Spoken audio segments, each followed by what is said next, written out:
We feel that we were incredibly fortunate to be awarded the survey of the Chalky Preservation Inlets. It is essentially one of the most beautiful parts of New Zealand and indeed the world.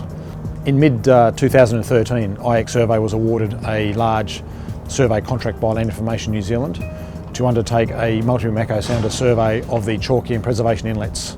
LINZ has identified that a large number of cruise ships wish to start navigating the waters of the Chalky and Preservation Inlets, and for them to do this safely, a full seafloor coverage survey was required. The area was previously surveyed approximately 15 years prior using older but modern technology at the time. Well, the technology nowadays allows us to cover the seafloor to 100% coverage, so we know exactly what is there. In December of 2013, we mobilised a small team to undertake some geodetics and tidal infrastructure establishment in the Chalky and Preservation Inlets area. There are a lot of unsurveyed areas within that actual brief, areas which the previous survey had never actually achieved. So we needed the right vessels to get in there and to complete the job, and we believe that the two-vessel solution which we selected was ideal. The project presented a number of challenges. Extremely remote area, so there was no fuel, no stores, so we had to tackle that in the right way. Incredibly remote. The area has no logistics whatsoever. There's no road, there's no rail, there's no airport. So all fuel and food and personnel reprovisioning were undertaken by a third resupply vessel. One of the other challenges of the project was sound velocity and the freshwater impact on sound velocity. So Fjorden has a lot of rainfall, up to about 8 metres of rainfall a year, I think, and what that does is provide a freshwater layer sitting on top of this salt water.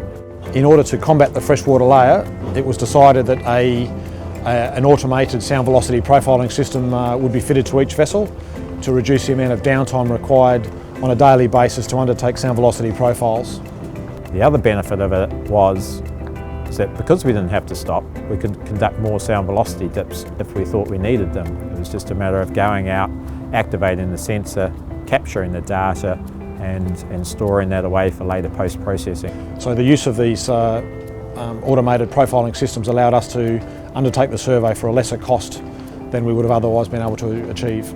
We saved time, and we also added to data quality because we could conduct more dips and use that for correcting the bathymetry at the end of the project.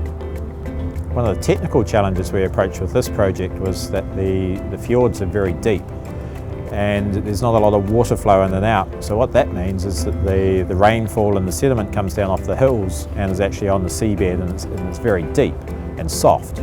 For echo sounders, we rely on reflective surfaces to get the sound back. We found that we couldn't actually reach the bottom in some of the deepest parts of the survey area with the equipment which we had on site. So what that required was to bring in new equipment, flew in equipment from Aberdeen up in the UK, flew that to New Zealand and then put that on a helicopter from Te Anau, flew it over the hill and provided that to the vessels. For this project, it was important for us with the two vessels and having them operating remotely is to having trusted people in each boat so that they could conduct the survey under our charge surveyor's instructions. It was important, otherwise we would lose efficiencies. The personnel assembled for this particular project comprised a majority of iXSurvey personnel. We had 3 senior surveyors involved and a couple of our junior surveyors and a survey engineer.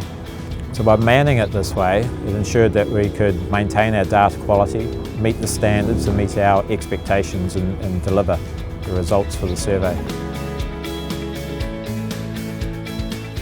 The survey posed a number of significant challenges, both logistic and operational, and through good planning, excellent people and good equipment, we were able to meet all of these challenges and gather an exceptionally high quality data set. The survey took approximately 45 days to complete, and in that time each vessel surveyed a combined 4,000 line miles. The Chalky and Preservation Inlet survey was last surveyed by the New Zealand Navy using traditional technology such as single beam echo sounder sonar. And this means that they're not actually insonifying the seafloor between the lines navigated with the survey ship. The benefit of the technology we're using is we're getting full seafloor coverage, and as a result of this new technology we're able to detect a charted feature 6 metres deep, which actually was positioned between the lines of sounding undertaken by the Navy 15 years ago.